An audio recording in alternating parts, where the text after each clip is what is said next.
आज आपण पावभाजी बनवणार आहोत, हॉटेलसारखी स्पेशल, अगदी चविष्ट आणि सेम टू सेम हॉटेलसारखी पावभाजी बनवणार आहोत। तर त्यासाठी जी लागणारी सामग्री आहे ती मी इथं चिरून घेतलेली आहे। हे बीट चिरलेला आहे, हे वाटाणा सोलून ओला वाटाणा आहे, टोमॅटो आहे, ही शिमला मिरची आहे आणि ही बटाटू आणि हे कांदा चिरून घेतलाय। हा कांदा आपण नंतर खाण्यासाठी अगदी बारीक चिरलेला आहे।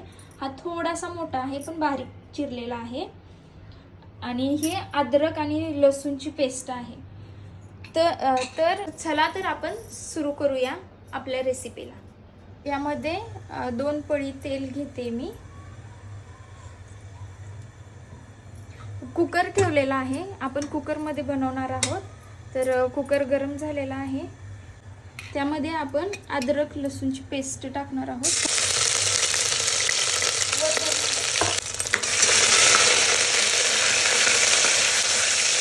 आता आपण हा चिरलेला कांदा घालत आहोत।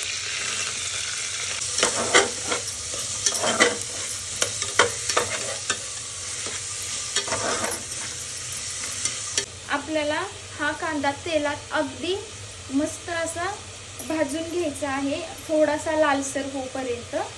ठीक आहे, आपल्याला हे सगळं म्हणजे जेवढे पण बटाटा हे सगळं आहे ना, हे बारीक चिरून घ्यायचं आहे, कारण शिजण्यासाठी अगदी म्हणजे व्यवस्थित होईल, शिजून लगेच होईल आणि आपल्याला स्मॅश करायला जास्त कठीण नाही जाणार, लवकर स्मॅश होईल। त्यासाठी आपण बारीक बारीक चिरून घेतलेला आहे। कांदा बघा अगदी लालसर असा भाजलेला आहे आणि त्याला तेल पण सुटले मस्तपैकी। ठीक आहे, ह्यामध्ये टोमॅटो टाकायचा आहे।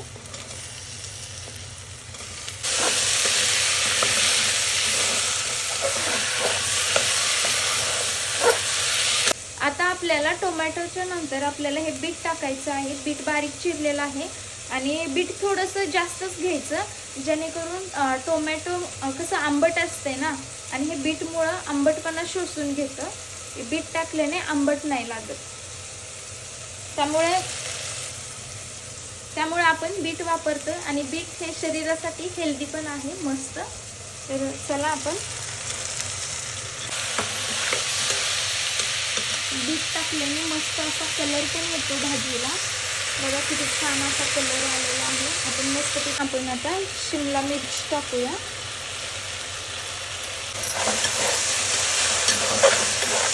त्यामध्ये आपण थोडंसं बेसन टाकून घेणार आहे, जेणेकरून भाजी मस्तपैकी मिळून येईल।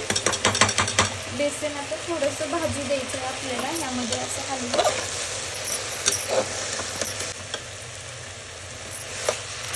वाटाणा आणि बटाटे पण टाकून घेऊया।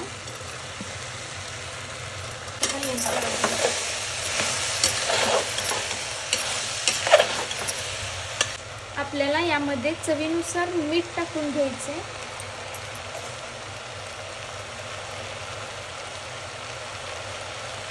मी 1 ते 1.5 चम्मच मीठ घेते।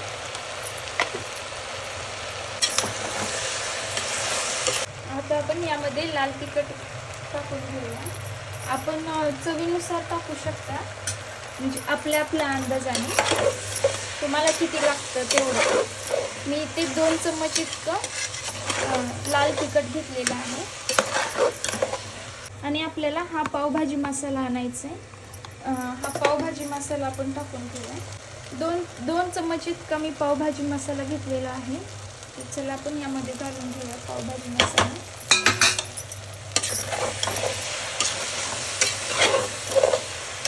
आता यामध्ये पाणी ओतून घेऊया, कारण आपल्याला कुकर लावायचा आहे आणि शिट्टी करायचं म्हटलं की पाणी थोडं जास्त लागतं।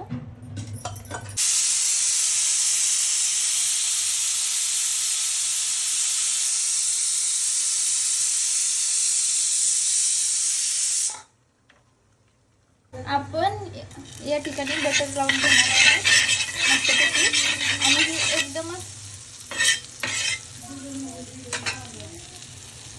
ही एकदम अशी पावाची लादी आपण पूर्णपणे घेणार आहोत, जेणेकरून टाइम पण वाचेल आणि लवकरात लवकर होईल। भाजी मी स्मॅश करून घेतलेली आहे आणि आता आपली पावभाजी खाण्यासाठी तयार आहे.